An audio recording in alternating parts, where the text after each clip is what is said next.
and welcome to another video. I am Simply G, and today I'm going to be showing off all of the books that I got for this month, August. Whilst there's quite a few manga, if you're a light novel fan, holy moly, you're gonna be pleased, because there are so many that I got this month. It's actually a bit ridiculous. Especially because I've only read one of them so far. So I have a lot of reading to catch up on, novel-wise. But additionally, I got quite a few art books. There's just a lot to show off. So rather than spend too long on this intro, I'll get straight into it, and I hope you guys enjoy.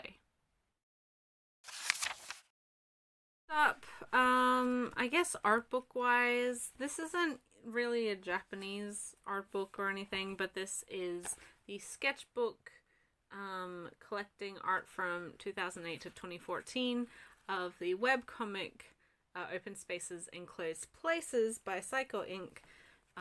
That I received from her. I also got a Julia Richard sticker.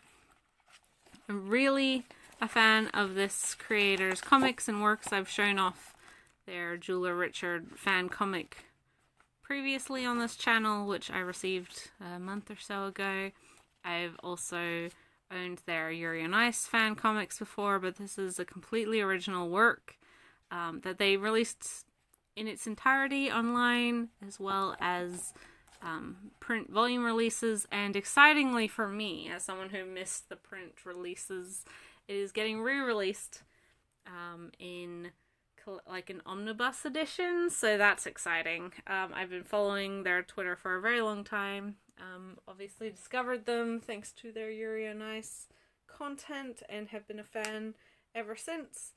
This is a very early work, so obviously art style wise is not nearly as polished as some of the stuff that they've done later in their career.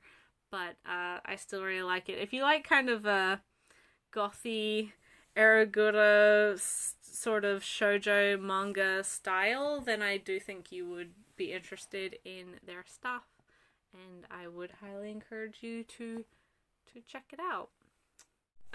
Comics, I also received, thanks to online auctions, a Yuri on Ice Doujin, which is complete illustrations.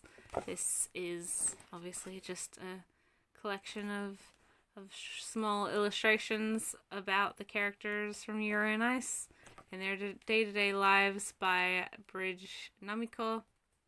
Yeah, short little doujin work. Nothing too exciting or, unsuspecting in that one. But full color, nice to have, happy to be able to have gotten my hands on it. A comic that I actually helped to kickstart. This is Kamala Kroll, I believe's Rusalka Part 1. And this obviously is a debut or an ongoing comic about the Rusalka, which, if you're not familiar with, is sort of the Slavic, like a Slavic water demon, similar to like a mermaid. I believe, correct me if I am wrong, it's typically a young girl who drowned in a river or lake and then, starts to bewitch and seduce young men and ultimately drown them herself. For people who've followed the channel for a long time, you guys know that I'm very into folklore and supernatural creatures and things like this. I was actually aware. I do know a little bit about like Slav folklore and their sort of mythical creatures and stuff. They're very supernatural creatures just because of my own personal interest, and I've looked into them before, so I was actually aware of the Rusalka. And then when I discovered this comic, thanks to Twitter, and this author's kind of promotion of their work, I absolutely decided to jump on it and to be able to get a copy for myself. And it's very good. Again, one to look into if you're into this similar kind of folklore-y story of a creature that's not quite human, but might be a little bit closer to us than we realize. Japanese art books or Japanese releases. I received the 16th and final volume, a Japanese volume of Horimiya. And I bought this because it came with this memorial book, which is just a collection of Twitter illustrations and things by the artist. Lots of really wonderful artwork in this particular little book. Only came with the limited edition version of this final volume. And so it's just another small art book to add to my Horimiya collection, which I already have the fan book and small art book for already. The previous Twitter illustrations collection, and something else that I'm going to show off in just a second too. The other Horimiya item that I received this month is the art book, which is obviously a collection of artwork, black and white as well as color, that was, created and released across the course of the series. Horimiya is one of my favorite, romantic comedies. I really enjoy it. I even liked the anime adaptation, which was solid. Not a one-to-one adaptation. I think it adapted the most important parts of this series and what really was the main heart of the romantic plots. But I do look forward to reading and completing this series with its 16th volume in English whenever we get that, because it's such a good time. I encourage people to try the manga if you have watched the anime but haven't tried the manga version yet. It's very funny. The comedy is fantastic for this, and even now and then I remember particular jokes from the series and make myself laugh. It's very, very good, and I do enjoy the romance between our main characters. For as much as people complained about it when the anime was coming out, I don't care. I like Hori and Miyamura. They're sweet and well matched. Yeah. Horimiya is a great time, really enjoyable, and glad to have gotten an art book for this series with its final volume. Next we have some Scarlet Beriko stuff. First up is the art book, Motsunabe to Regent by Scarlet Beriko. This is collecting fan comics, interview artwork for her series. I never remember the actual name, but Fourth Generation Head. That's what it is in the English, which we have received. So some risque art here. This is, Scarlet Beriko is erotic artist, she draws her sex, so I'm not going to flip too much in this book because I know that there's some risque moments in here, but this also includes a cardboard thing of the front cover as well as a special paper. I enjoyed this particular book. It's also the original work that Jealousy is a spin-off of. It's also another spin-off work from one of her other series called Sex Therapist, which we never got, which is a prequel to this one. There's quite a bit of interlocking things. And speaking of Jealousy, I think I'll just show it off right now. I got the illustrated box for Jealousy, so it has our characters on here. It's literally just a cardboard box with some scribbles on it, a cheeky little drawing on the front there, and then it actually stores all of the volumes. I think in Japanese it only stores Jealousy, but I think maybe because of it might collect all of them, but I believe there should be enough room for all 5 of Jealousy plus 4th generation head Tatsuyuki Oyamura, which is the original, quote unquote, which is what that art book is for. Yeah, so I was happy to know that all of them could fit in there. Scarlet Beriko, I really like her stuff. She definitely errs more like the dramatic, dark sort of BL. It's sexy as hell, but like it's not necessarily everybody's favorite. It's not always like a happy ending, or the most healthy of couples, but I don't know. I still enjoy her work quite a bit, and when I saw this was available, I decided to get a copy along with the art book. There's other goods and stuff that had been released the same time as this. I don't use a lot of goods, as you guys may know. I'm not a huge fan of a lot of tats, so yeah, this is what I decided to get, and I'm glad that it is functional for the purposes that I want.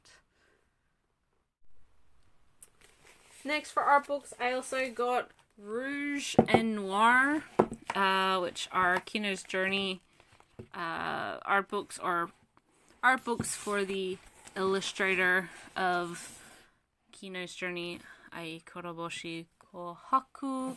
So, Rouge, I think, is the first one.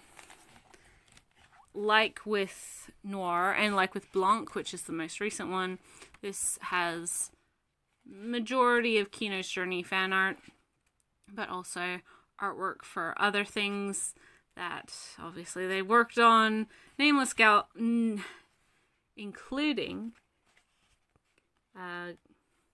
Gun Gale Online, those novels. I don't know why I lost my words there. This is a Type Moon thing. I can never remember its name.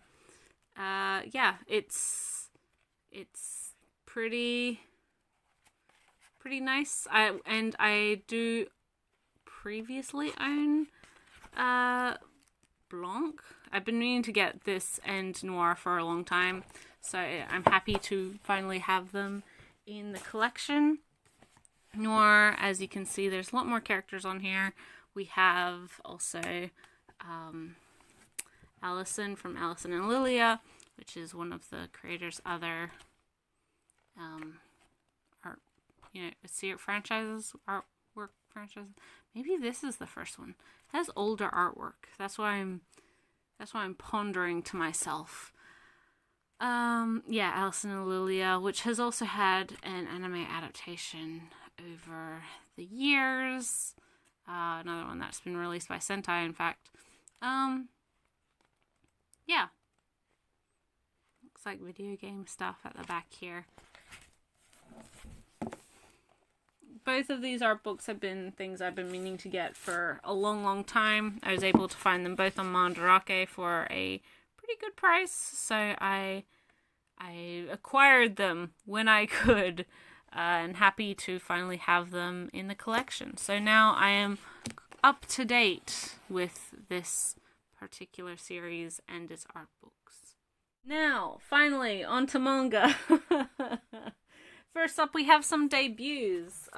This one is from Seven Seas, the first in a 3-volume series by Bun-O Fujisawa and Karakara Kemuri, who is the mangaka of Laughing Under the Clouds, I believe.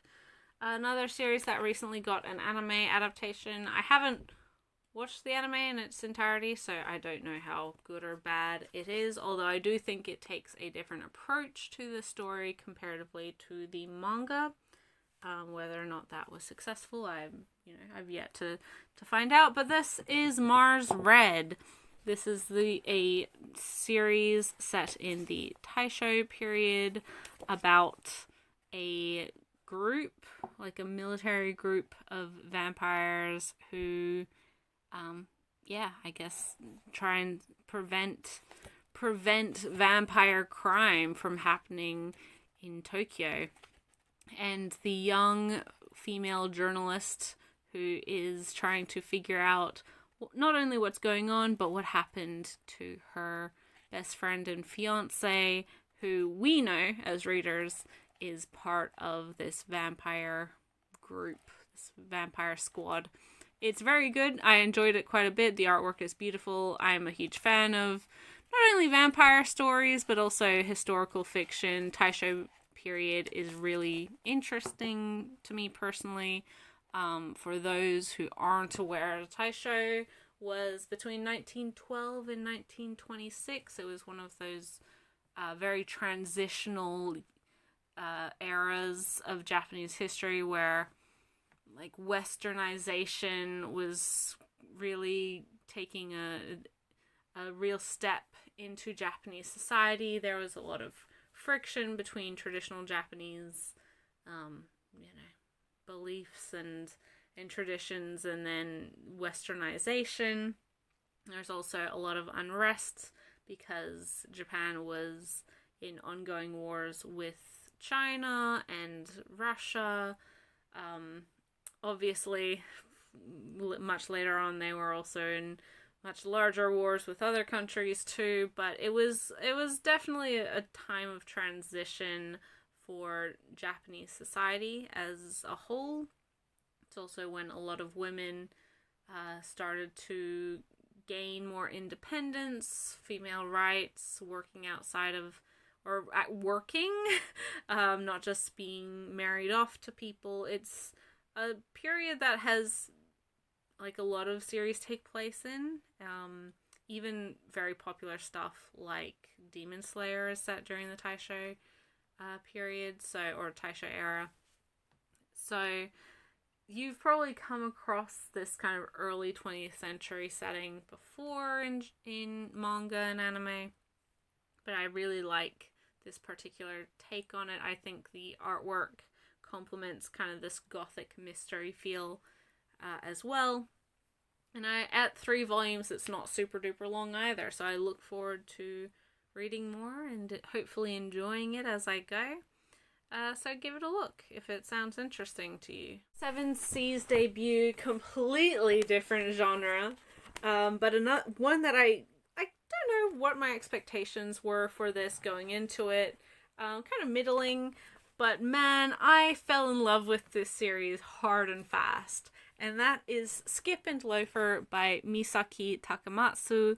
This is a high school romance, comedy about a girl from out in the country who's about to make her big high school debut in Tokyo. She's gone to live with her aunt, and so she's, super excited, and she's very, talented. She's very smart, very book smart, and very personable, very friendly. But on her first, she thinks she's very, very capable. But on her first day, she gets completely overwhelmed. She gets very lost. She doesn't know where she's going to get to school. And she runs into, one of the boys from her school, who's also starting that day. He runs into her, sees that she needs help, or she's, in some pretty obvious distress. And they end up going to school together right on time for her to make the big speech, the welcoming speech, because she is the highest grades in the entrance exam. Unfortunately, right at the end, she messes up, nerves overwhelm her, and she ends up throwing up in front of the whole school as well. So her amazing debut and her entrance into popularity and her fast track to fame and success kind of hits a stumbling block from the get-go. But she does have a friend in this boy who helped her. And she finds him and he is a very nice guy, very likable, but unknown to her, and sort of at the surprise of his normal group of friends. He's typically very uninterested in other people, very laid back and lackadaisical and uninterested and uninterested, like he doesn't get serious about a lot of things. Loafer is a good word for him, or he just kind of cruises through life. He doesn't want to take himself or his life or his studies or anything too seriously, which we find out over the course of this first volume is due to some personal stuff in his background. But these two very quickly become fast friends. It's very much a opposites attract sort of friendship. But they're both really likable, super sweet, super lovely people. And I really look forward to seeing how the story goes because, you just root for them. You root for their friendship, perhaps inevitable romance between them, but they're just really well suited. They're very complementary, is perhaps the best way to explain it. And it was really lovely. As I said, I kind of went into this with no expectations. I'd heard it was good, but I didn't really know why. I'm always willing and able to try things. And so, I went into it with sort of middling positive expectations, and it just captured my attention and captured my heart from the get-go. And I'm really, really happy to have picked this one up because although it is kind of longer, it's ongoing. I say longer, it's at 7 volumes and ongoing right now. It's one that I really hope to continue reading. I hope stays as fun and sweet and lovely as this first volume, has been. And yeah, I look forward to more Skip and Loafer. Final debut for this month, and it's from Viz. It's not really a manga, but manga fans will definitely enjoy this one, I think. And this is Devil's Candy by Rem and Bikuri. This is a webcomic, so you can actually read the entirety of it, or thus far, for free on their website. They previously had kickstarted print releases of this series as well, or first volume of this release as well. I don't know about subsequent books.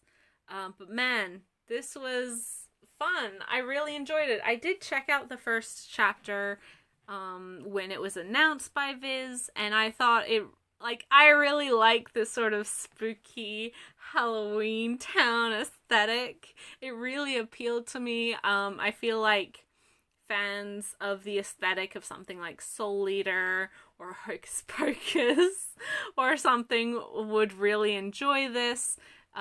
Because this, and even what it really reminds me of, and maybe I'm aging myself here, but there was a Scooby-Doo film where Scooby-Doo and Shaggy become teachers at this monster girl school.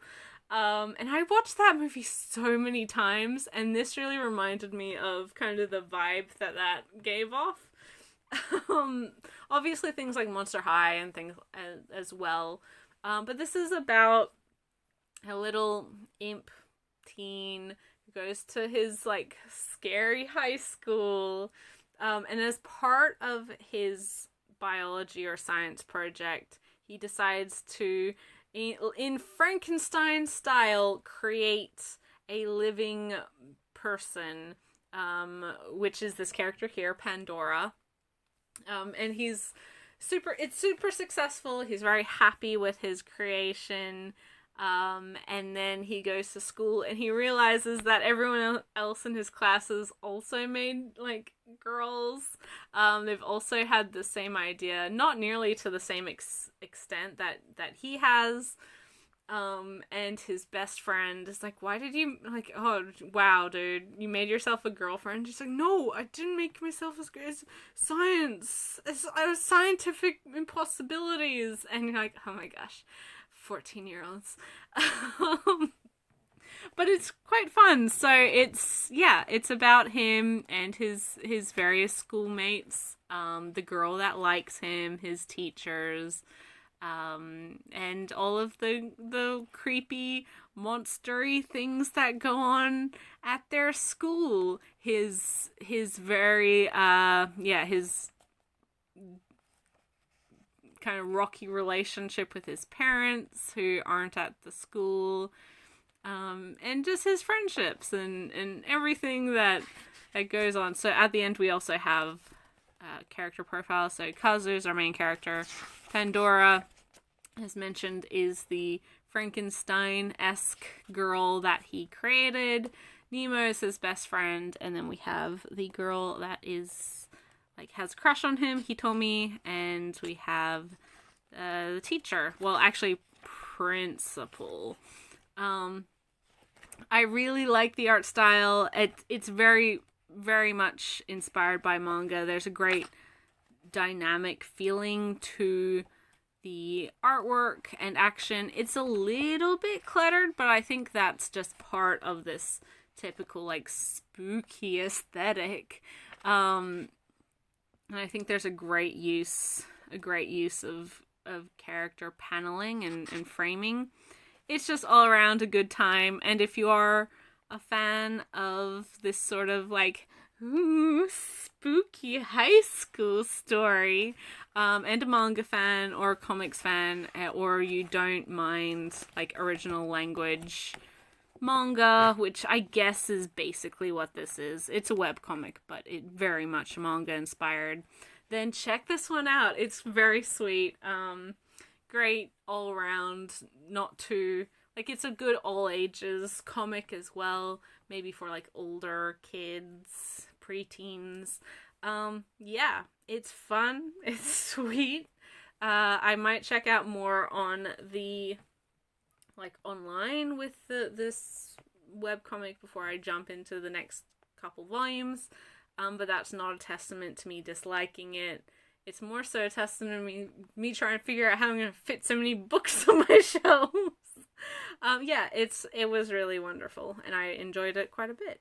Only one final volume only one series concluded for me this month, and that is my beloved Blue Flag by Kaito. This is the 8th and final volume of this fantastic coming-of-age LGBT romance manga about 3/4 high school kids, and their relationships with each other, and the relationships with each other after high school. This series has a sort of divisive ending, maybe is the most neutral way to put that. I loved it. I think it's fantastic. I think it's very true to life as how to relationships and high school relationships and friendships evolve over the course of your life, and how life changes after high school, which is why I always felt this series was very genuine. It was always very realistic in how it portrayed people and how people interact with each other, and it stayed that way up until the end. Unfortunately, it was never going to please everyone, but I don't care about everyone. I just care about me. It's not without its faults. It's not a perfect ending. I'm not claiming that it is. There are things that it could have done better, but ultimately I was extremely happy with this series. My biggest want and wish for the series over the course of its release and over the course of me reading it on Manga Plus was for these characters to end up happy. And they did. And that's what matters to me. I don't want to flip through it, namely because it is the ending. I don't want to spoil anything. I might get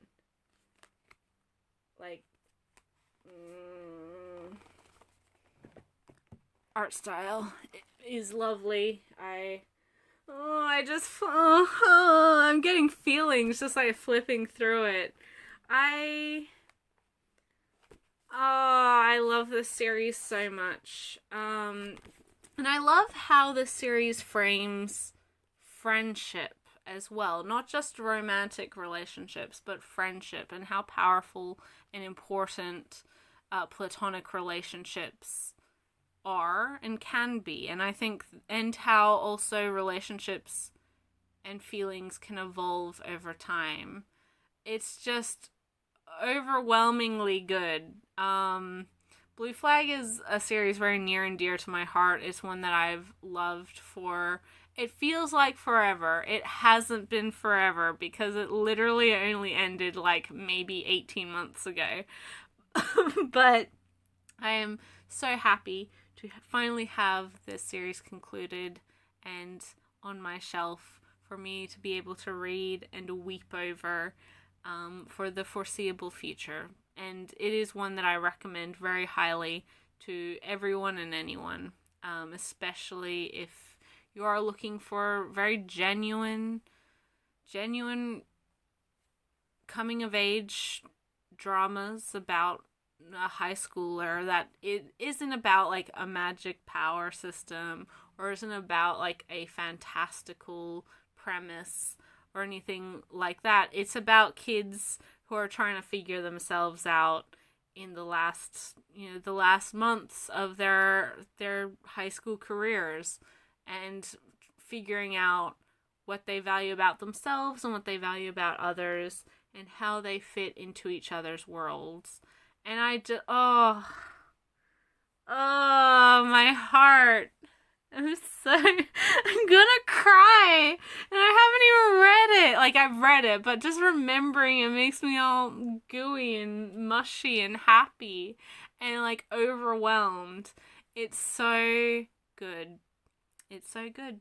And if you don't want to jump and buy the physical volumes, I would encourage you to try it on the Shonen Jump app or website, because it is deserving to be read, basically.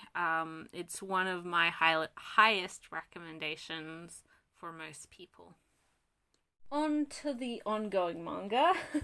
So first off, we have the most recent perfect edition of Soul Eater, Volume 4 by Atsushi Okubo.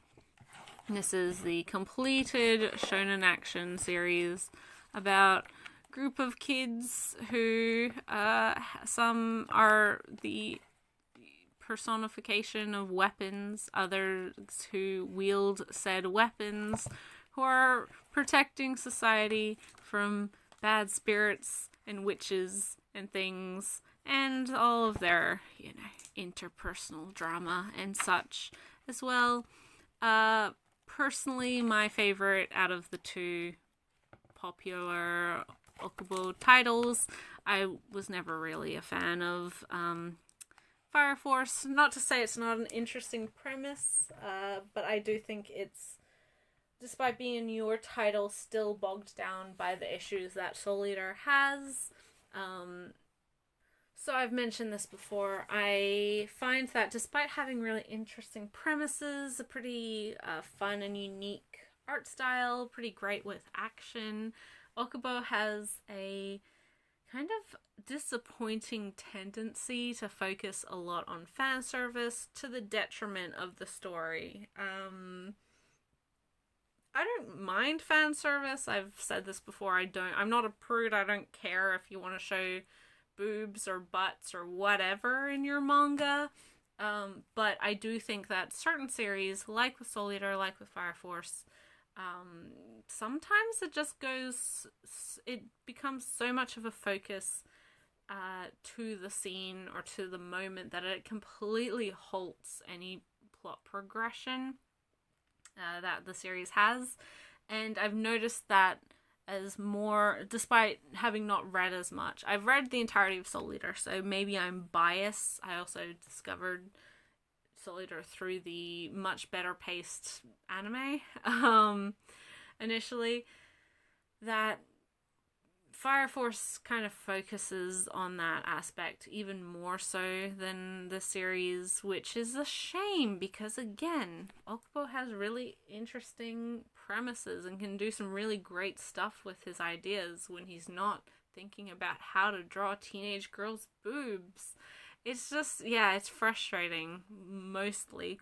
But yeah, Soul Eater is about Soul and Maka, a Weaponmeister pair who, along with their friends, Black Star and Tsubaki, who's on this cover, and then also Death the Kid and the Thompson twins, as well as various other students, have to basically save the world from various witches who are trying to take over, whilst also progressing their studies and their own personal powers to become Death Scythes, which is the ultimate goal of these children who are weapons. It's a fun series despite its, flaws. I do enjoy this series quite a bit. I do think there's a lot to like about it, and that Okubo really grew as an artist as well over the course of the series. I like Soul, I like Maka, I like all of the characters for the most part. And there's just some really great stuff. And if you like, I think me and probably a lot of people can ignore the mistiming of fan service and such, then it is worth a look. And these perfect editions from Square Enix are really, really nice. They're to the same level as the Fullmetal editions being put out by Viz, hardcover, kind of glossy paper, color pages, etc., etc. Plus a new translation, which is the most important thing in my opinion, namely because they give Krona they-them pronouns, which is not what they did in the Yen Press release. So yeah, happy to have this new book. Speaking of Fullmetal editions, I also received volume 14, or I also got volume 14 of the Fullmetal edition of Fullmetal Alchemist. This is volume 14. Hiromu Arakawa's, again, action shonen, I guess fantasy action shonen, about two alchemist brothers and the various people in their lives as they not only try to restore their bodies back to what they once were prior to performing human transmutation, but also saving the goddamn world because there are forces much greater than them trying to, well, destroy everything, basically. In pretty typical shonen fashion. Yeah, one of my favorite series, a series that I adore. Really happy to be getting these hardcover Kanzenban editions. Fullmetal Alchemist is very near and dear to my heart. The original anime is one of the first that I ever saw. I watched Brotherhood as it was being released. I own both versions of the anime. I used to own the singles of the Changi release. I used to own the Viz singles, which were different than the Changi release. And both of those had very inconsistent translation over the course of their, being released in English. So I'm super glad that we've, gone back and cleaned up such a beloved franchise, a modern classic, definitely Hiromu Arakawa's most notable work. One of my favorite of her stuff, along with Silver Spoon. And yeah, I mean, I love her manga. I love the series in all of its iterations. I love the characters. I love the message of this series as well, more than anything. Yeah, Fullmetal Alchemist has been a big part of my life over my manga and anime career, and it will continue to be a big part of my manga and anime career, I think. So there's 18 volumes of this in all, so we are very close to the end with volume 14 here, just the last 4, and then we have the light novels being released sometime in the near future. As to whether or not we will get more Fullmetal Alchemist content in the future, that's yet to be seen. I do think a new anime project has been announced in some capacity.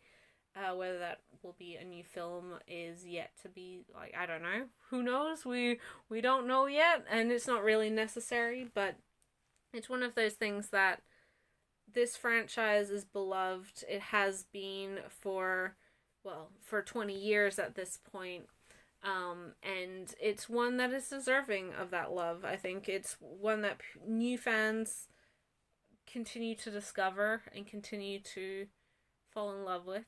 And I think that it's one of the great shonen staples and one that is really deserving of classic status.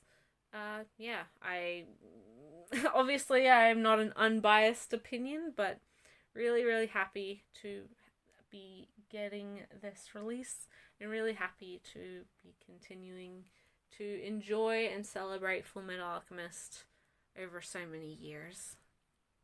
Ongoing release, completely different genre from the previous, but this is a Kodansha title, Volume 4 of Su Morishita's A Sign of Affection.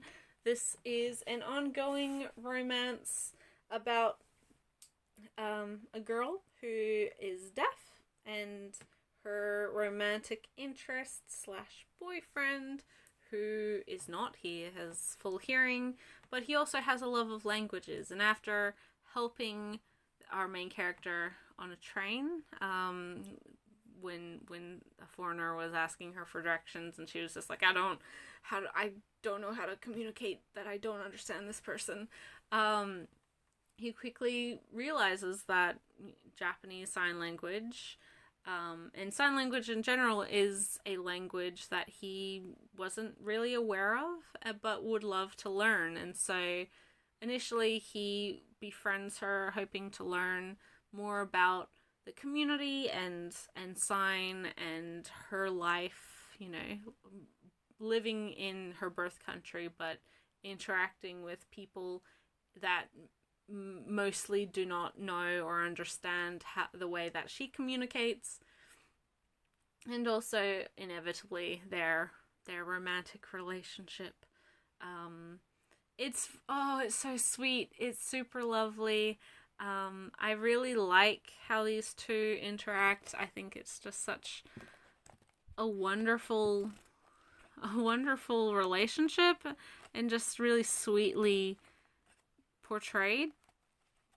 You understand why they're interested in each other, why their personalities match so well, and how these characters have come to,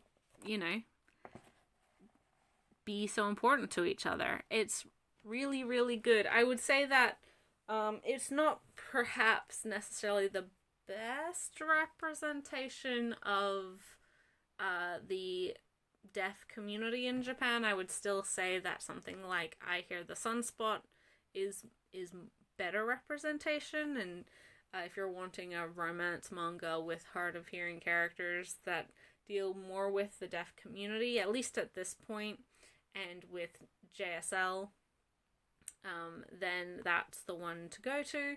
But I do think that Su Morishita has done her research. She's certainly tried to present this community and deafness and sign in a very positive and nuanced way. The reason I say it's probably not the best representation currently is because so far we don't really know any other deaf characters. She's not really a part of a deaf community, despite having gone to a deaf school. She does have friends who know sign and communicate with her in sign, but her family doesn't, and her friends that do know sign aren't deaf. Not that, you have to be deaf to know sign, obviously that's not the case, but she doesn't, even her parents don't use sign language, which is a bit sad, unfortunate. And the particular sign language that she uses in this manga is not JSL, it's more so like the finger spelling type of sign language, which is not really, indicative of what the wider deaf community uses. So that's, those are the perhaps not best representation elements. In saying that, obviously, there has been effort been put into how these characters interact and how our deaf character is portrayed. It's not, it's not a hateful or hurtful thing, and it's not without effort and having tried. But again, I do think that I Hear the Sunspot does it better. But of course, this is coming from me, who doesn't have hearing loss, who doesn't suffer or doesn't have any deafness personally, or in my wider, well, I have some people that I know who have partial hearing loss, but not like full hearing loss.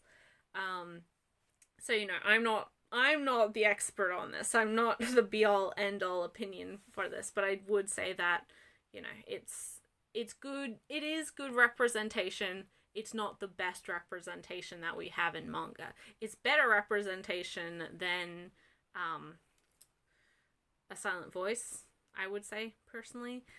But again, that series was never really about the deafness. It was more so about bullying and bully culture and redemption of that. So, yeah, this is completely different from that, so I don't want to compare. A Sign of Affection is really sweet, really lovely. I follow it on Crunchyroll / Azuki as well.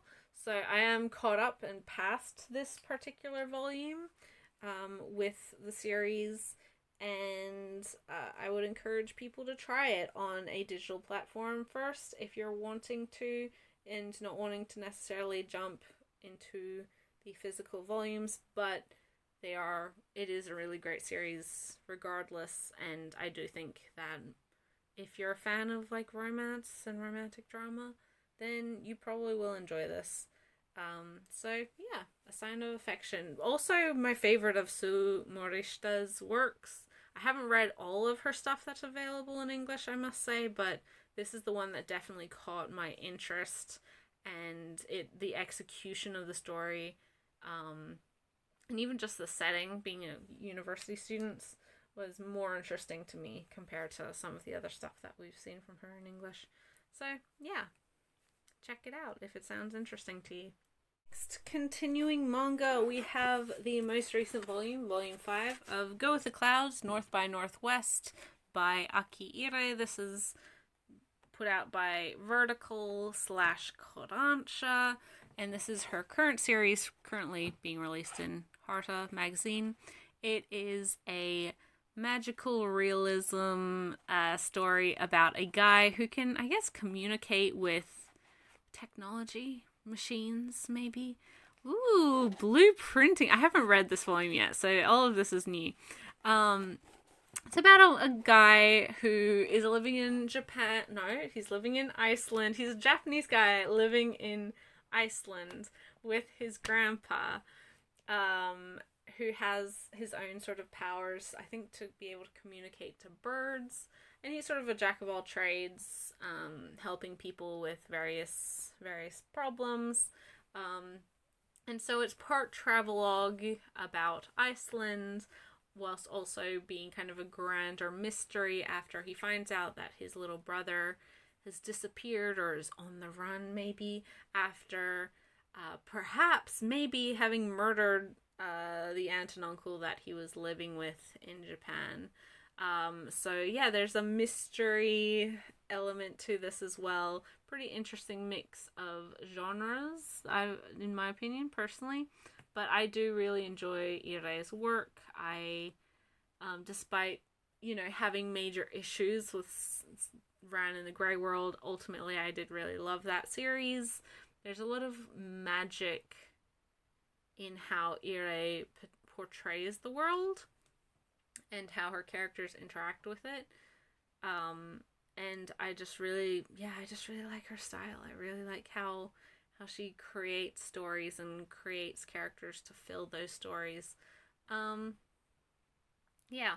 I mean, what else to say? I'm typically a fan of Harta magazine as well. Anything that is put in their magazine I tend to enjoy. I haven't had too much disappointment from them so far. And this is just continuing that trend. Really interesting to see how this series continues in the future. Obviously, I think Kodansha will still be putting it out.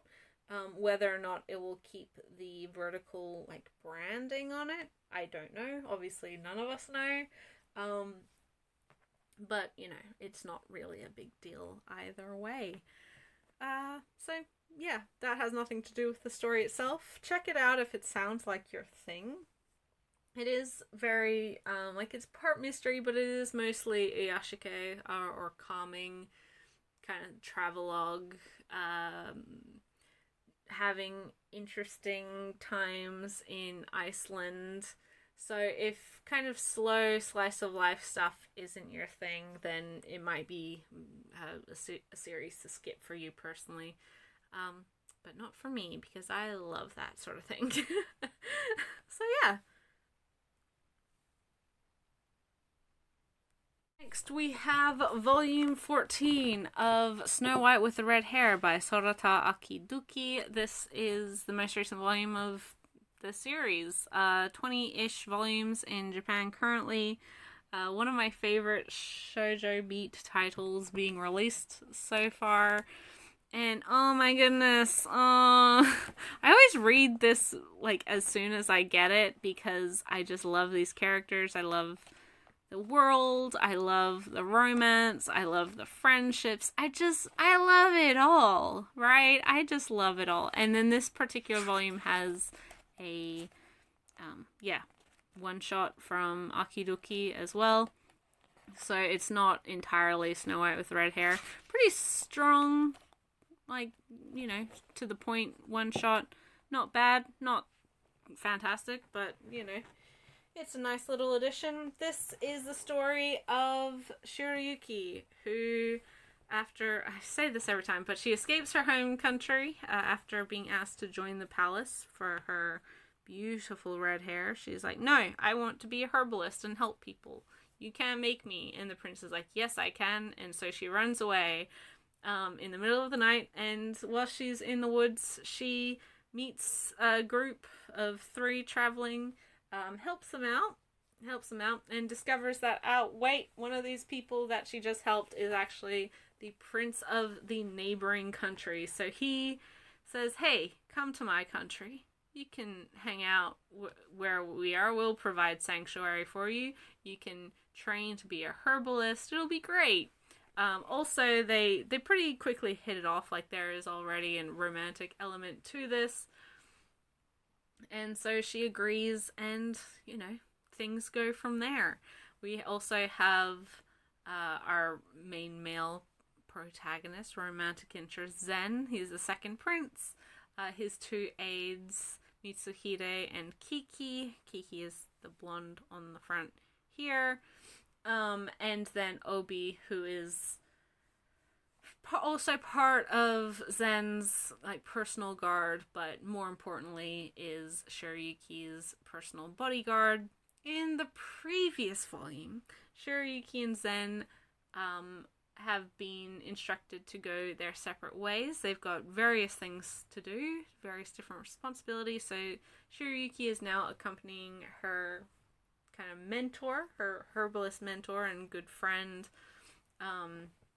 in a northern country which they had visited before, and the 2 are there to study and learn and help and work on a research project for the foreseeable future, namely the next 2 years. So really, it's the first time that our romantic pair have been separated since the beginning. There's been things where, you know, one has to rescue the other over the course of the series, but really, this is not only a longer period, but a decision that the both of them have made, and it's really an interesting twist, and it's a nice addition, because one of the big things that I really appreciate about this series, and what flags it as different to some of the other stuff that I've seen in this genre before, is how supportive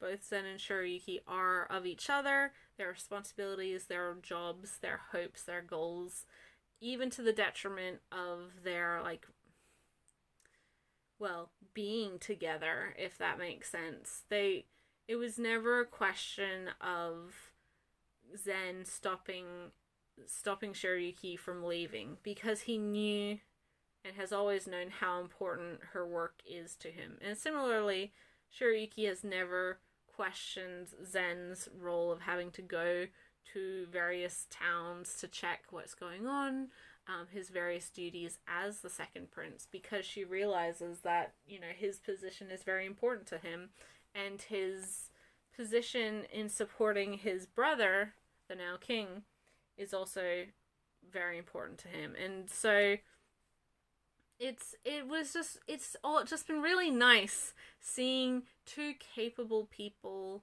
who love each other but understand each other, and understand that sometimes their goals, their hopes, their wants to improve means that they have to spend time apart. And although they will be spending time apart, that doesn't mean that things will change. That doesn't mean that they care about each other any less. And I think that's such a well done aspect of this particular series. Also, namely, man, I don't know if it's gonna be endgame, but Akiduki really playing that OT3 with Obi, hard. I am very personally invested in this throuple. But yeah, I mean, it's not the most original, best kingdom set romance necessarily, but it's one of my favorites. It's one of my favorite series being released right now. This, along with Yona of the Dawn, are my two favorite things from Shoujo Beat. Although saying that, there's exciting stuff coming out from them all the time as well, and upcoming. So give it a look. Give it, check it out if you haven't. And I cannot wait for volume 15. I don't know when it's coming out. It feels like forever waiting between volumes.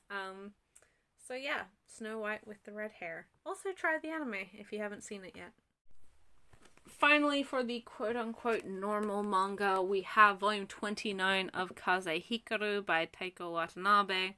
This is the most recent volume of the completed historical romance series Kaze Hikaru, about a girl who, in Mulan-esque fashion, decides to join the Shinsengumi in order to get revenge for the untimely death of her father and older brother. And she quickly catches feelings for his real historical swordsman, Okita Soji, who is her mentor and friend within the Shinsengumi, as well as the other various actual people who existed in real life. This is a fun series. As a big historical romance fan, have enjoyed it for many years, but unfortunately it is not a good seller for Shoujo Beat, and so we literally get one volume a year. It's always August. And so although the series is completed in Japanese at 45 volumes, we're not gonna see the end of it in English anytime soon, unless they really decide to pick up the pace, which they really don't have any motivation to do so, because, as I said, it probably doesn't sell well for them, which is unfortunate. But in a sort of kind of a win, personal win, it is a series that Viz is contractually obligated to finish, similar in lines to Hayate the Combat Butler, Detective Conan, and I think that's it, these three. So we will probably see the end of it, but maybe just in 16 years' time. I kind of am in shock and terror at that thought, but maybe at some point they might do omnibus releases. Maybe. I don't really... There's no there's no real expectation for that because Shoujo Beat has never done that before, but I wouldn't inherently be surprised if that happened. But regardless, Kaze Hikaru is worth checking out, especially if you're a fan of josei manga, especially if you're a fan of historical romance comedy series. If you like this period of Japanese history, i.e. the Shinsengumi, that's it. It's good. I like it very much. Although Watanabe, very, very sadly, is not a creator I can personally endorse, especially over the COVID period. She's been very, I say a bit, she's just been kind of a COVID denier. Not a cool look, not someone, so if that's something that, will impact your wanting to read, then that's perfectly valid, and, it would also save you the heartache of having to wait so many years for it to be completed. So it is, that's upsetting, but I'm already so far into the series, and I do like it, so despite unfortunate realities of the creator, I do still enjoy this series and still will be continuing to read it. Okay, on to the BL manga. And we have our first series, another debut from Seven Seas. Another one that I was hugely excited for. Recent anime adaptation for this one as well. And fantastic anime adaptation, just by the way. And this is Seaside Stranger, or Ubime no Étranger, by Kino. This is the story of kind of a struggling author and his long-time feelings, complicated feelings for a boy who he meets. He lives on like a very on an island, a southern island, Japanese southern island, and he grows quite attached to this teenage boy who leaves the island after the untimely death of his mother. He, goes to live with relatives, but returns to the island older and more confident, and now declaring his feelings for our main character. And so it's about their relationship and the complicated emotions that both sides feel, how time has changed the two of them, and also the struggle with self-acceptance in a society that is largely homophobic, or in a society that it won't inherently accept people as they are. That's something that our main character struggles a lot with, is the personal rejection that he's felt from family because of his being gay. It's just really well done, really lovely, really sweet. I highly recommend the movie, which is available on Funimation to watch, dubbed and subtitled, either or, so whatever your preference is. Really good, only an hour long, so it's the full adaptation of this particular book, but this does have sequels, and Seven Seas has licensed said sequels, and that's really exciting. So it's an hour-long film, sort of in the same vein as Classmates or Twittering Birds Never Fly. That seems to be the trend with BL movies recently, is just like a shorter feature length at 60 minutes. I really like this series. I've owned it prior digitally when DMP/June put it out. Was it them? I don't really remember. It's been many, many years.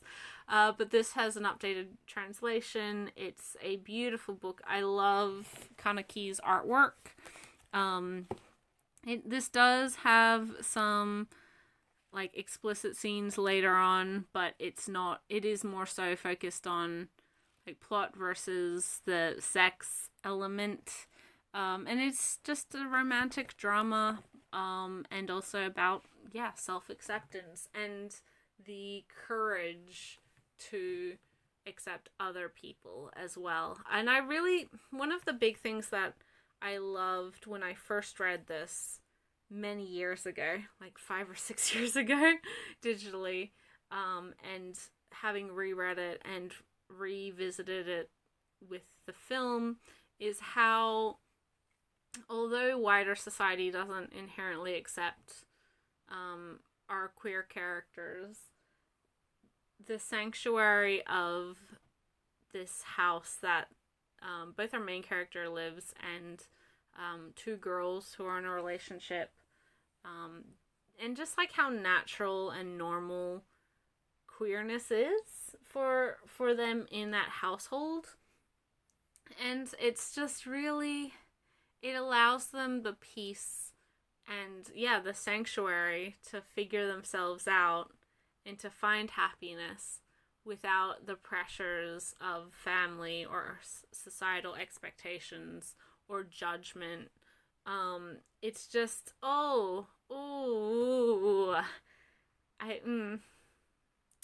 this is a really good series. Really happy to finally see it having made its way to print. I've said this before, but there's so many, just generally there are so many exciting and interesting manga being licensed, but even more so than that, across the board there have been so many exciting and interesting BL manga being licensed, and I'm kind of floundering because there's just so much to get all of the time from so many different publishers. But Seven Seas has always been really across the board just really, really solid with its choices and with its releases in BL, in queer manga. And this is definitely one that I would, I would encourage people to try. It gives me kind of, it's a BL versus like a LGBT own voices work, but it does remind me a lot of Our Dreams at Dusk and how that portrays living within a society and that self-acceptance. So if you do enjoy that, and I think it matches sort of what Seven Seas has put out in its catalog under these sorts of thematically similar titles, cannot wait for more. Really, really happy to have this. Love this series.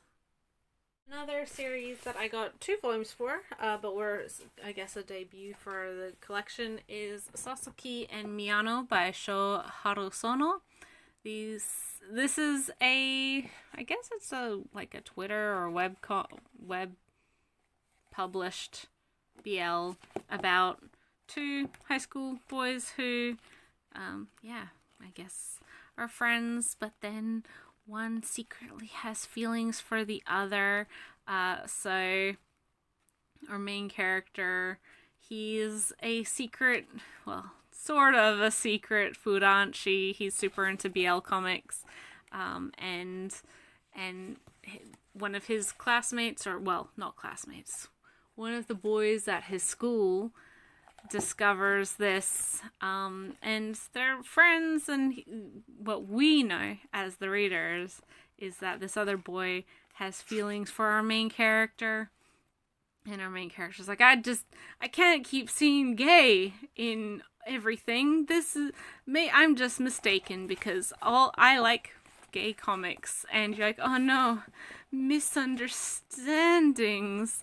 But it's very sweet. It's very fun. This is a release from Yen Press, one of their first-ish BL titles. It's not their first, but they're just starting to get into this genre, and it's a great little addition. I enjoyed it very much. I will say that these volumes are so expensive. So expensive for what they are. They're so skinny. Look how thin they are. And they're regular. I think they're even more expensive than like normal Yen Press small trim size manga. I'm just like, why? This series is probably, between these 2 volumes, are the priciest, like, per page count compared to anything that I've bought recently. Which means that volume 3, and I think 3's out, and I've ordered it. I haven't received it. And 4 has been solicited. It's like a bit of a grit your teeth and bear it. Because they're pricey for what they are. Maybe a digital purchase for some people, because of that. I don't know why they're priced what they are. Now, this series isn't, I guess, technically BL. I mean, it is, kind of, but also kind of maybe not. And this is volume 2 and volume 3 of Marumo Ragawa and Narise Konohara's The Vampire and His Pleasant Companions. Oh my goodness. Okay, so I really enjoyed the first volume, and I enjoyed these 2 volumes. It's a 4-volume series completed in Japan about an American vampire who gets, like, accidentally frozen in meat storage and sent to Japan, where he is, after some kerfuffles, is taken in by a embalmer, our other main character. So our main character, Alfred?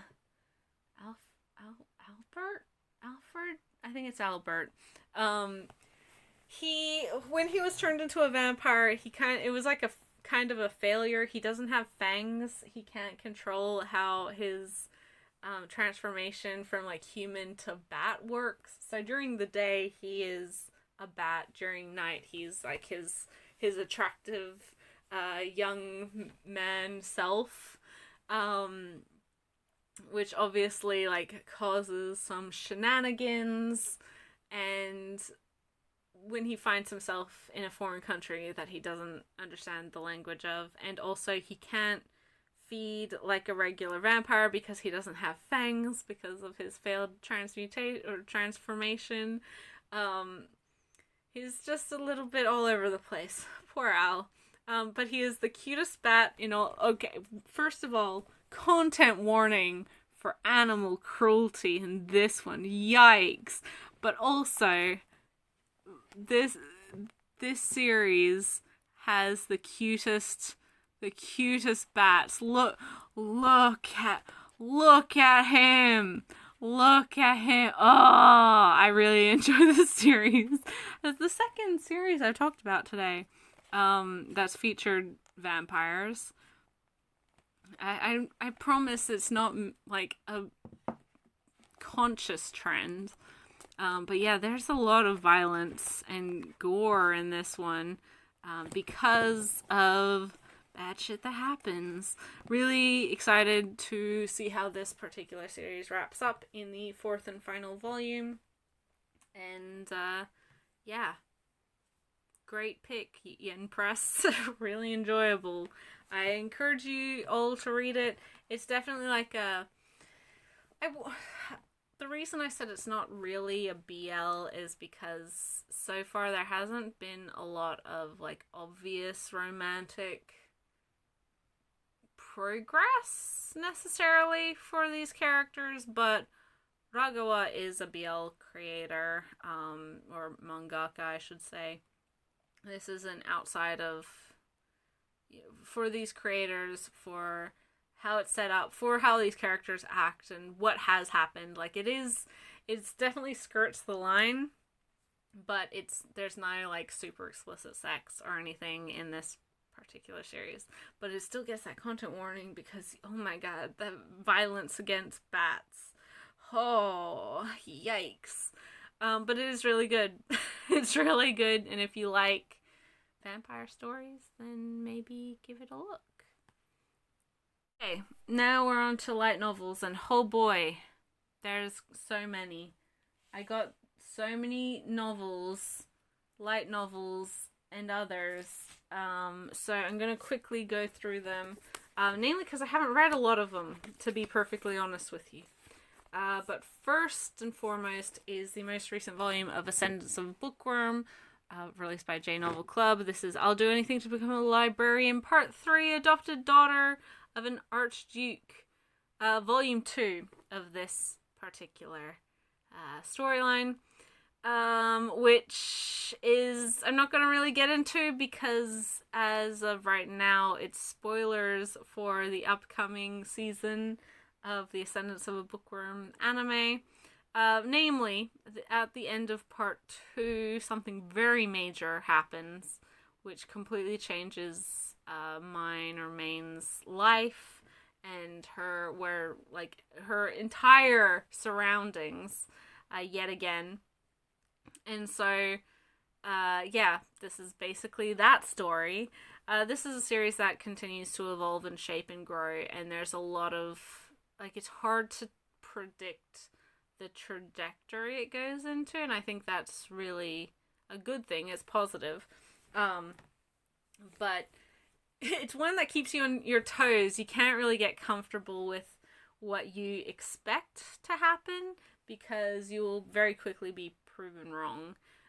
But yeah, this is a fantastic series, one of my favorite J-novel series coming out, and I look forward to diving into this particular arc soon.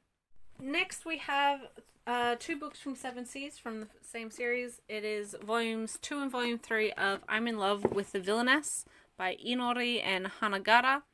This is, I think, an ongoing series. I don't really know. But I have owned this first volume for a while. I read it a couple months ago and I enjoyed it, but it wasn't my favorite amongst, well, I guess Yuri light novels in general. And so I enjoyed it and I appreciated it. I really appreciated that this is from a trans woman author as well, which I think was really cool. But I did have issues with how our main character was portrayed and her relationship with the other female character in the first volume. And then, for those who don't know, there was somewhat of a controversy on Twitter and other social medias that Seven Seas had some translation choices that omitted pretty major dialogue in a couple of their series, including this one, the first volume of this series, that through omission really changed perception of that scene or characters. And so a lot of my issues with how our characters in this series interacted and how our main character most notably interacted with herself and about her sexuality and her relationship towards the other girl was addressed by having this internal monologue having been cut. I believe, do not quote me, but I believe said omissions have been rectified in subsequent printing, so I will have to probably pick up another copy of volume 1.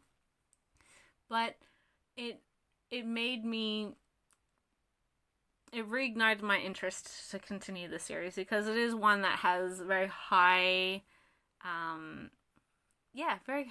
positive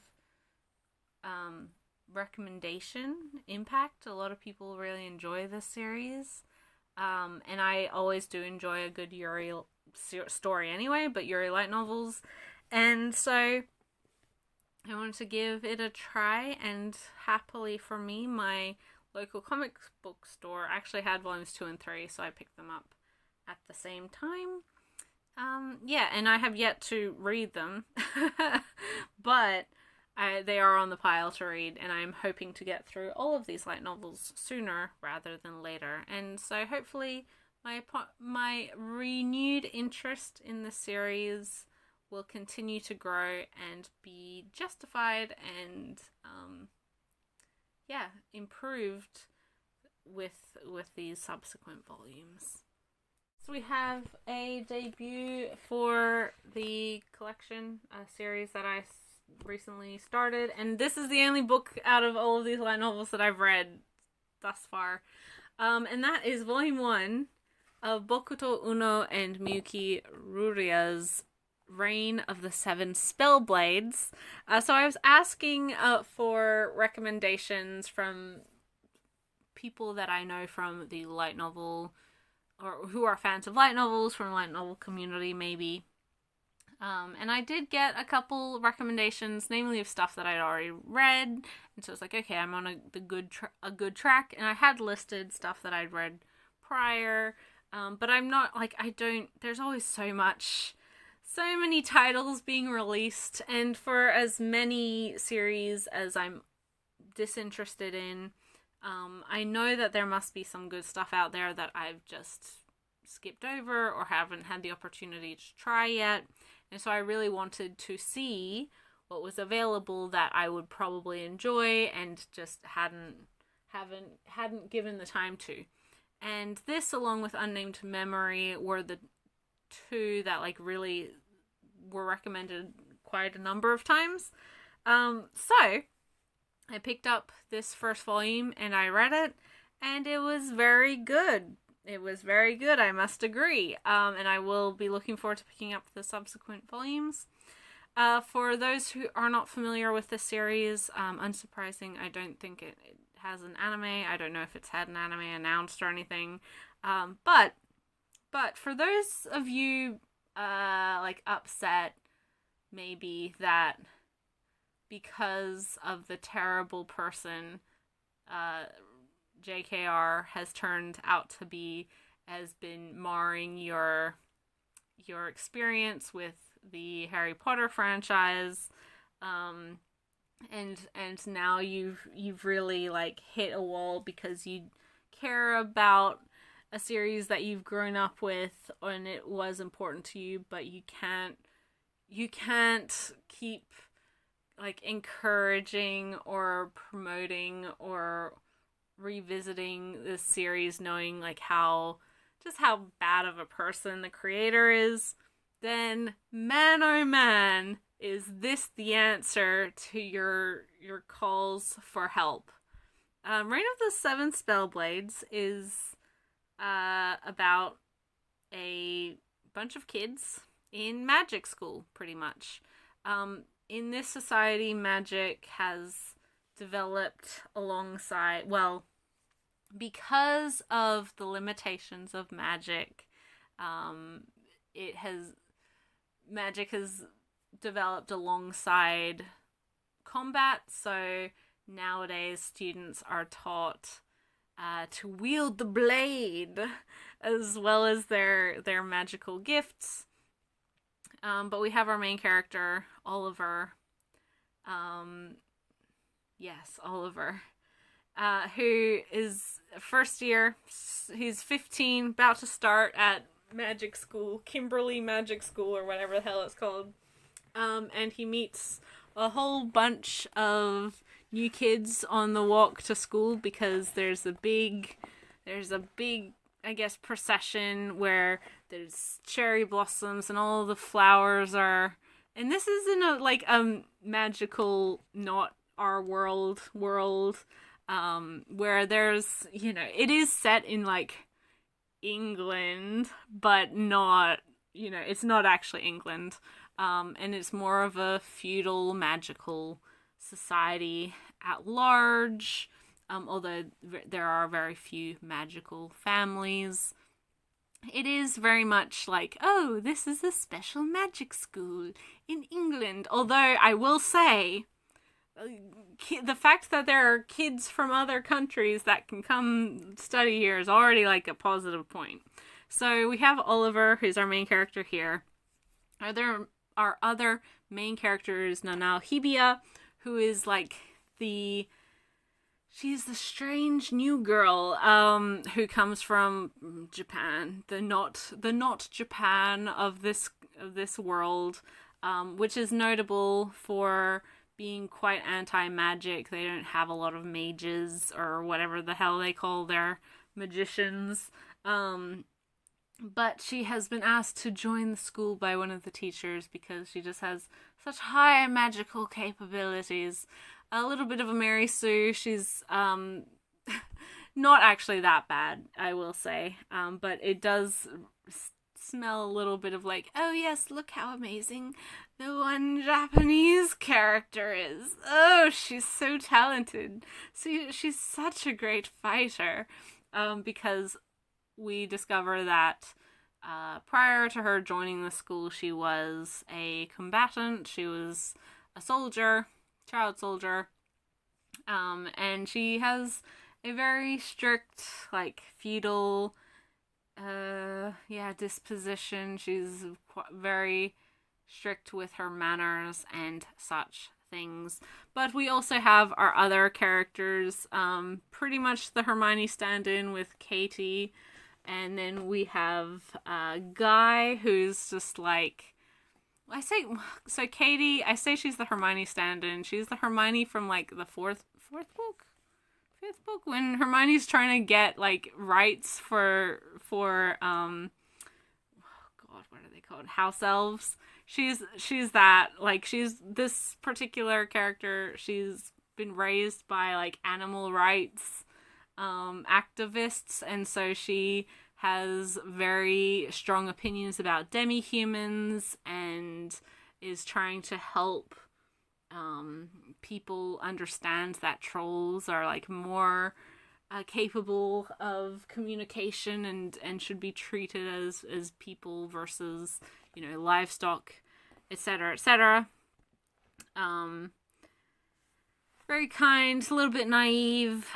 Certainly the character that gets rescued the most out of the group.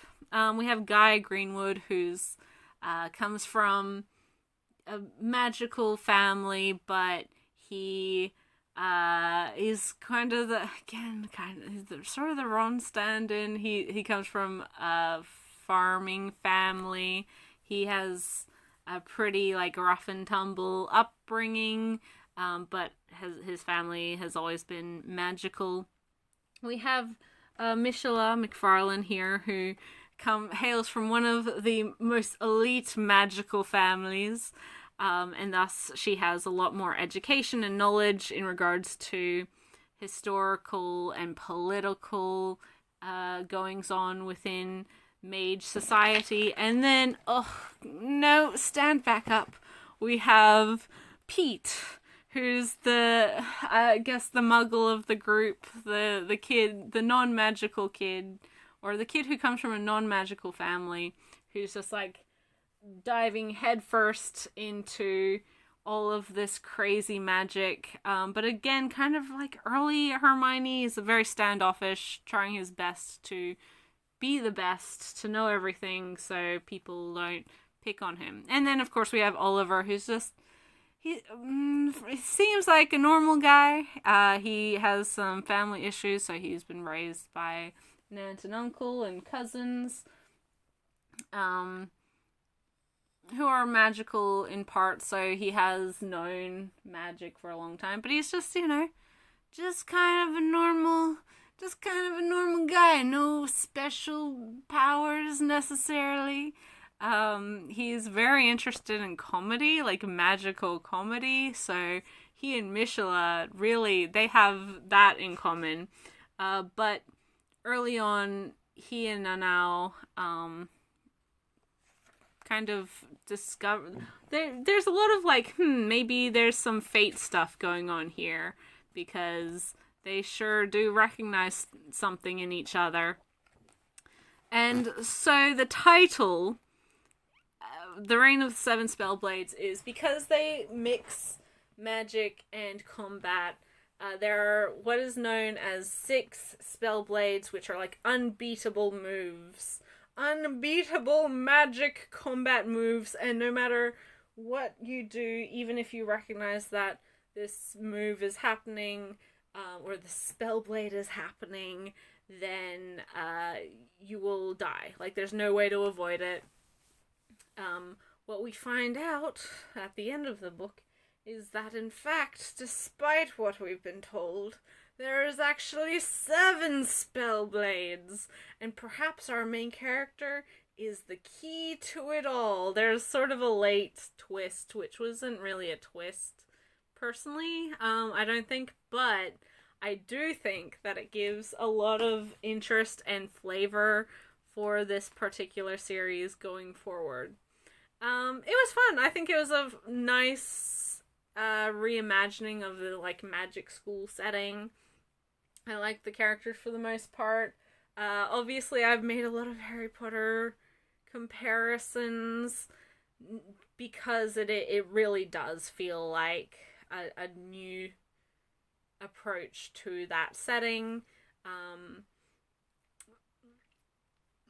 And I would say that a good, like, if you are a fan or used to be a fan of Harry Potter, then this probably will scratch that itch, especially if you're not wanting to support terrible transphobic people.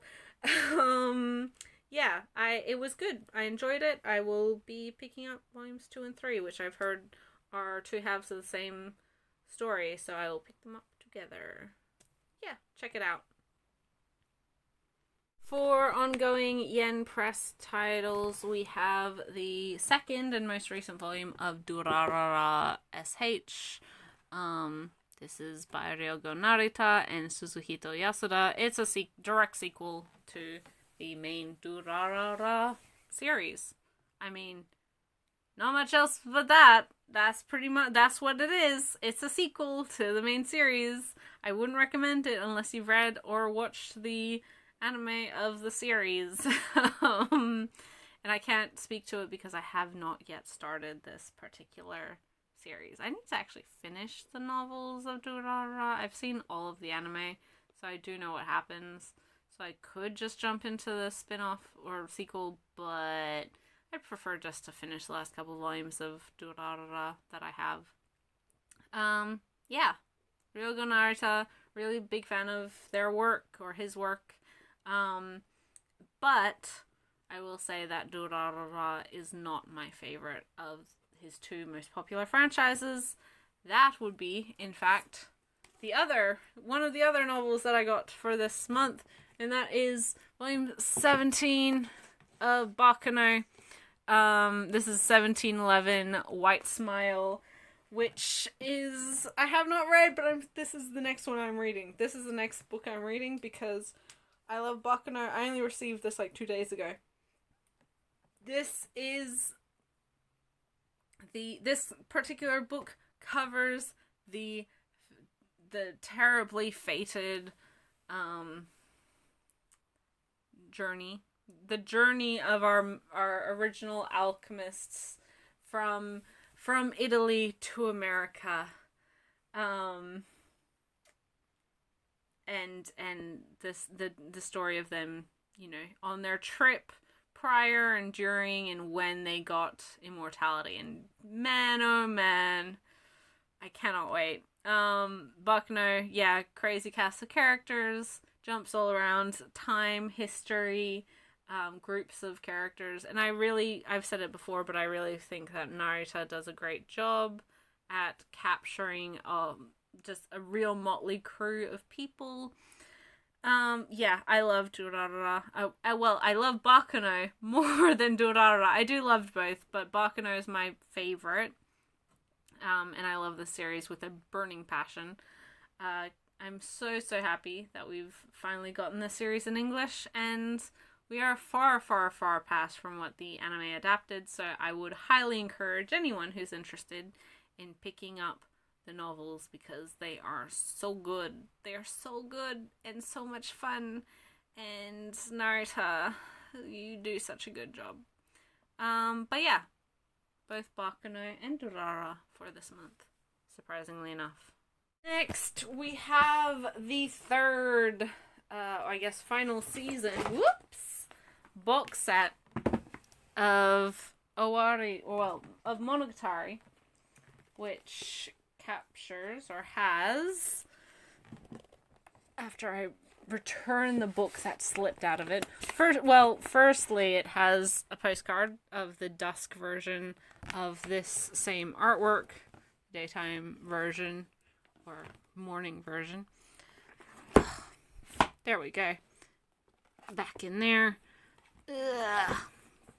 But this has 7 books in the series versus 6 books, which was the first 2 box sets. So Suki Monogatari, Koyomi Monogatari 1 and 2, Owari Monogatari 1, 2, and 3, and then Zoku Owari Monogatari, which, if you have watched my anime haul video for this month, you will know I just recently received the anime version of that in Blu-ray from the UK.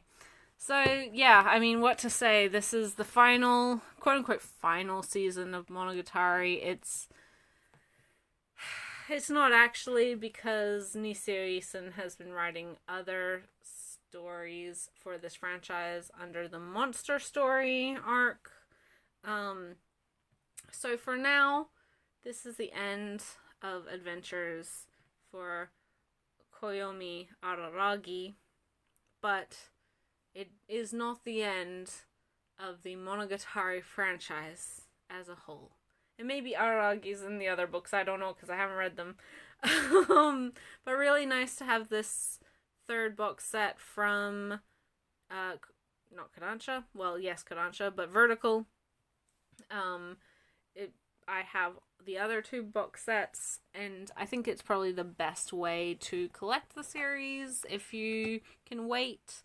I previously owned the single Kizu Monogatari when they first released it, but I waited until the box set was released for the rest of them. Well, I just kind of got lazy and then put it off, and then they announced the box set, and then I got lazy and just put it off, and then it went out of print, and so I got it on the second printing.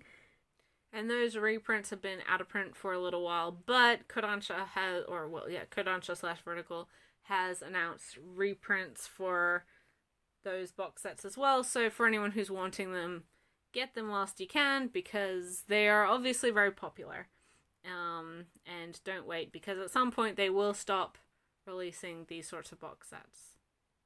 Good value for money for a very popular franchise that I love despite its flaws, and I would recommend to fans and light novel fans alike, because I do think that there's some great translation work being done for these releases, namely as well.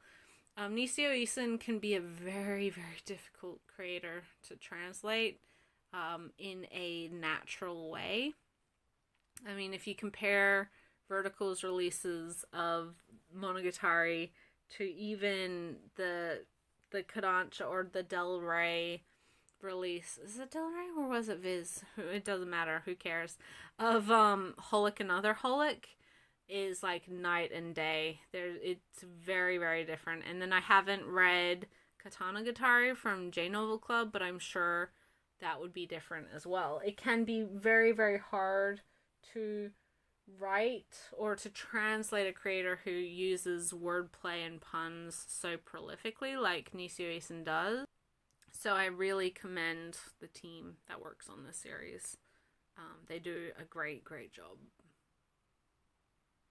Next is two books, very different, although I can't really say how they're different because I've yet to read them, from the same publisher. I bought directly from the publisher. I've also pre-ordered another book directly from the publisher, but they've announced that they are distributing through Book Depository in the future, which is good for me because, oh boy, yeah, international shipping was not kind on these books. But this is Vulpecula's Love Letter, Farewell at the Galaxy by Yaya, and translated by Liz Su. And then In the Dark by Jin Shisi Chai, translated by Beans. These are both releases from Peach Flower House, which is a small print publisher who focuses on Chinese web novels. So those who are not that familiar may remember a couple weeks ago, Seven Seas announced their big news that they had licensed 3 series, namely the Grandmaster of Demonic Cultivation, or Diabolism. I can never remember what the actual English one is. Heaven Official's Blessing, and Self-Saving, or Scum Villain Self-Saving System, which are 3 very, very popular Japanese web novels, or not Japanese, Chinese web novels, that have received animation adaptations, they've received live action adaptations, they've received comic adaptations. The live action adaptation of Grandmaster of Diabolism is available on Netflix under, I don't remember what its name is, but it's very popular. All 3 of the animated versions are available on Tencent's YouTube channel, as well as their WeTV, which is a Chinese streaming service. I've seen all of them, but those are very popular. There's also a creator called, and are from the same creator, the 3 of those. There's also another author called Priest, and their works are very popular. Word of Honor is a live adaptation of one of their novels, or novel series. So, for those not in the know, Chinese web novels have gained a huge following, namely for within the space of BL fandom as well. A lot of the popular titles that I was just talking about are feature gay characters or gay romance, but it's not just that. There's plenty of web novels that are not BL adjacent, although I do believe In the Dark in this particular case is. Vulpecula I don't know. I think that's a josei sort of, again, adjacent. I don't want to use those terms because that's not what they are in Chinese, but that's sort of the space that they occupy. But my point is that this is a growing market. Initially very fan translated, or fan translation dominated and propelled, and it's been interesting seeing more and more publishers. Seven Seas is the first established publisher that has been bringing these titles to English, but Peachflower House, as well as another small print publisher, is bringing over quite a few well-known titles as well in English, and that's really interesting, really exciting. I think it's great. So I will read the blurbs of both because I have not read them, or I don't think this has any sort of adaptation, but I think this is a short story collection. I don't know. We will find out. A young scientist, Nie Zhang, encounters a strange fox-shaped meteorite during a fieldwork outing in the woods. That begins his surreal but fateful relationship with a little feral child he picks up. The little fox, by the name of Xin, starts her journey learning the language of cats, then slowly picks up the language of humans while developing a relationship with Nie Zhang. Through the power of communication, she walks into his heart across the boundaries of differences. If love is a fire that engulfs human emotions like an incinerator, rendezvous is the boundary that leads to the fairy tale ending of romance. Handcraft artist Din Ro is known as the Sly Fox by her enemies. Her coincidental encounter with a certain someone in Paris marks the moment she fell in love, and the beginning of separation.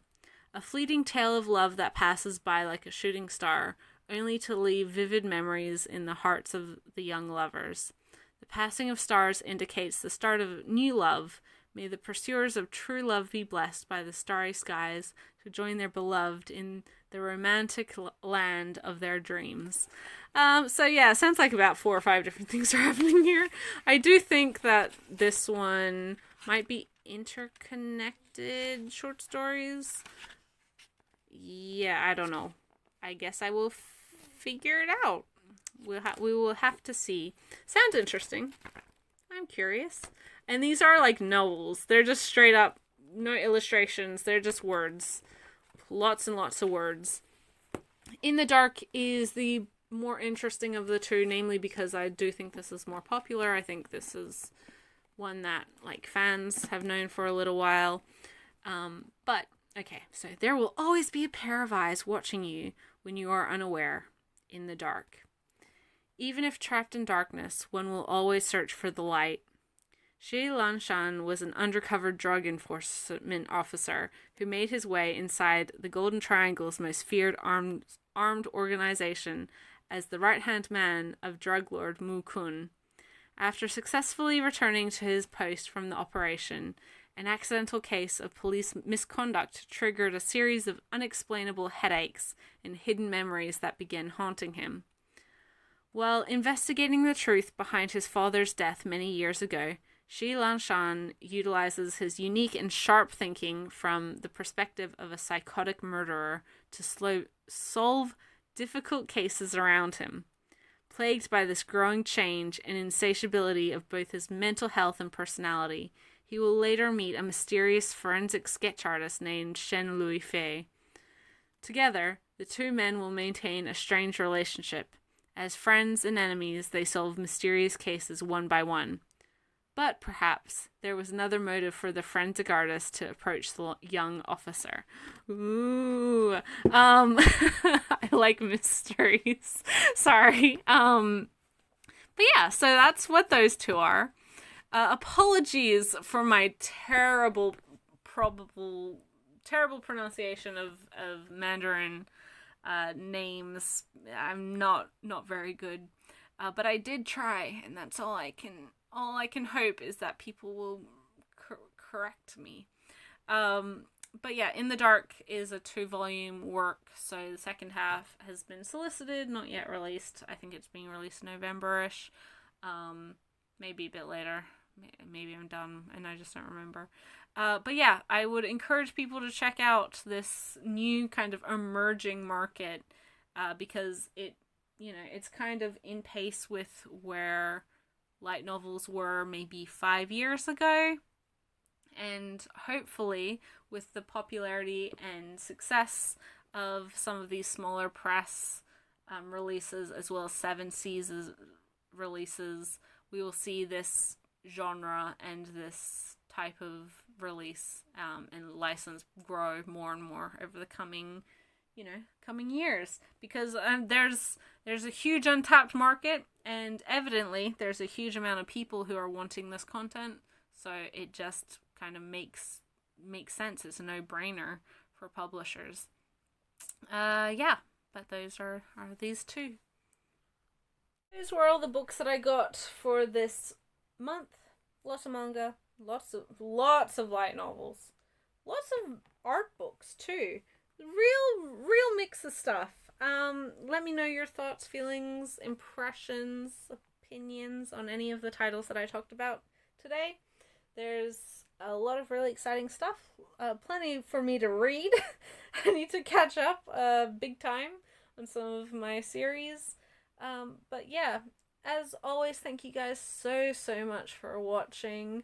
As I always say, I will have the link to my Twitter in the description down below. If you're new to the channel and you're interested in seeing more, feel free to subscribe.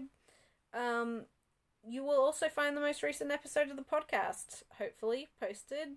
For this month, we are talking about music manga.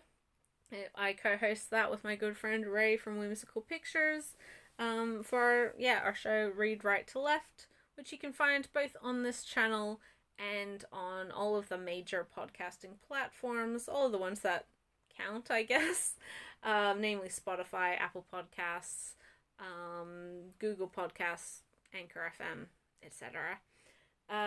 Otherwise, thank you guys. Look after yourselves, stay safe, stay healthy, be kind to each other, and I will catch you in the next video. Bye till then.